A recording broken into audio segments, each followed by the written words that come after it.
Oradour-sur-Glane sur le 2.0. 47 ans au moment des faits. Et de Robert Ebras, 19 ans.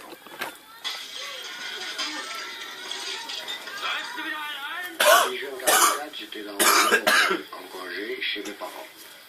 Vers 2 heures de l'après-midi, les Allemands sont arrivés avec des voitures blindées. Et ils sont redescendus pour nous faire aller sur la place du Champ de Foire. Là, j'étais au rassemblement avec ma mère et 2 sœurs. Il y avait des militaires qui s'étaient détachés et qui nous ont pris à la maison. En nous disant, tous, place du marché. Tu vas dire non, c'est pas possible là. Il a fallu se rendre sur ce champ de Voilà, juste. Non, c'est fini. Ils ont séparé du groupe les femmes et les enfants. Environ à l'âge de 14 ans, les enfants allaient avec les mères. Au-dessus, on considérait que c'était des hommes. Moi, j'avais 19 ans. Je suis allé dans le groupe des hommes.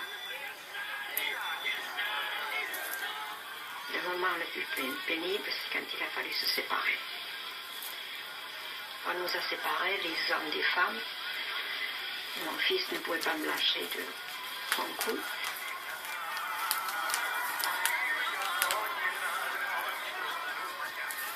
Nous avons été conduits à l'église et les hommes ont été mis dans les granges.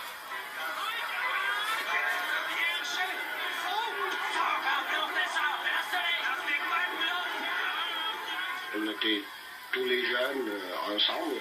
On ne pensait pas à ce qui allait nous arriver. Ce qui nous intéressait, c'était le football, le match du lendemain. Et on nous a fait lever pour que tout le monde soit debout. Et à ce moment-là, j'avais un camarade qui était alsacien, il comprenait l'allemand, qui était juste à côté de moi et qui m'a dit attention, il tire. Il n'a même pas fini sa phrase. Et à ce moment-là, on a tiré sur nous plusieurs rafales de fusils mitrailleurs. C'est vrai l'histoire. Hein? C'est vrai l'histoire. Puis quand ils ont eu tiré, ils ont fait le tour des cadavres, puis ils ont achevé tout ce qu'ils voyaient rouler. Ils tiraient un coup de revolver, un coup de mitraillette, ils tiraient par le tas. J'étais blessé. Après, ils nous ont couverts de foin, de fango, tout ce qu'il y avait dans la bande. Ils ont mis le feu.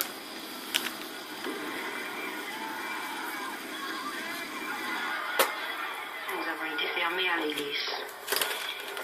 Les Allemands ont apporté une caisse. Quel pays ils ont attaqué là? Moi j'ai dit à une C'est personne, l'Allemagne. voyez, ça, C'est pas un pays, ils attaquaient certaines nous allons populations. tous sauter en avec Allemagne, là-bas. l'église. Ouais. Oh, elle me dit, ne parlez Ça, c'est en pas de France. ça. Et le fait. Les Allemands, ils avaient attaqué en France, ça c'est en France. Cette boîte a explosé. Tu vois, quand je te dis l'histoire, Ça a l'histoire, dégagé une fumée. faut que tu Ça nous connaisses a tout ça. asphyxiés, nous n'avons plus rien vu dans Là, l'église. c'est très important. Vraiment Ça a attaqué en été France. pêle-mêle, des cris de tous les côtés. La Deuxième Guerre mondiale. J'ai regardé l'autre, un peu là. Ma fille Ouais, aînée ils avait ont perdu tracé le son pont là. petit bébé. Les Français ont Elle l'a réussi à tracer retrouvé. le pont. Ah oui, je me rappelle plus, ils ont explosé, explosif le pont, ouais, Mais ouais. ma fille, la Je me plus rappelle jeune, plus, c'est était quoi. tuée d'une balle venant de dehors. Ils ont mis tout le monde dans les maisons. L'aînée, elle a dû brûler vive. Bah, des gens dedans. Et c'est de là que Vivant. j'ai sauté par la fenêtre. Pas la folie de l'homme, ça. Hein? Astaghfirullah. Regarde, astaghfirullah. Diable, frère.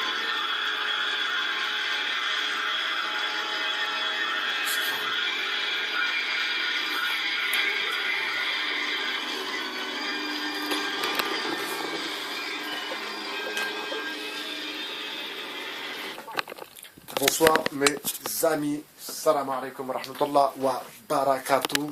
Alors, ça fait un moment que je suis pas venu vous faire une petite vidéo. Alors j'espère que tout se passe bien, tout va bien pour vous et que vous avez passé un bon week-end.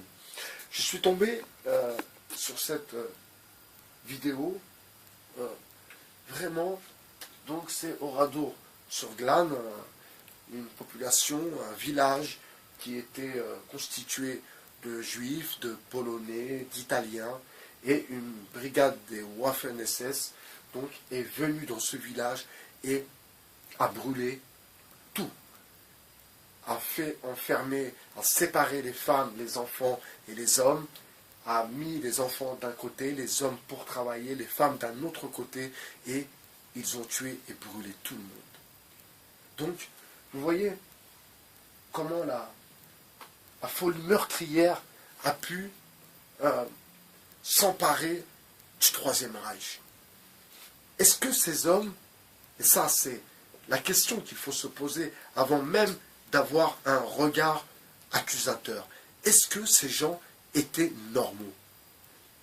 Est-ce que ces gens, excusez-moi, n'étaient pas quelque part pris dans une folie meurtrière?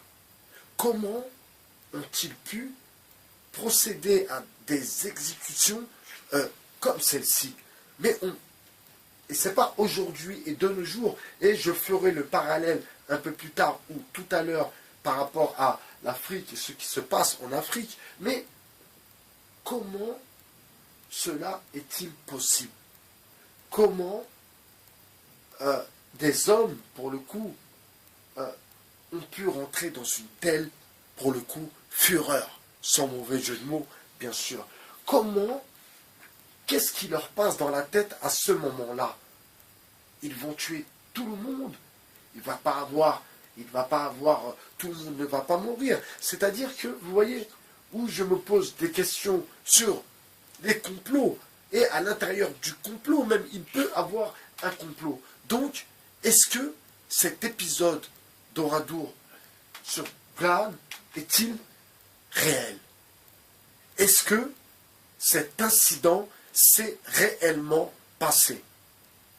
Alors, bien sûr, je ne vais pas faire le révisionniste, excusez-moi, et puis dire, non, ça ne s'est jamais passé. Non, mais est-ce que dans le fond, ça s'est passé déjà? Et apparemment, il y a des gens qui témoignent, donc qui ont été là, qui ont aidé aussi le réalisateur à réaliser, à tourner ce documentaire avec une réalité criante.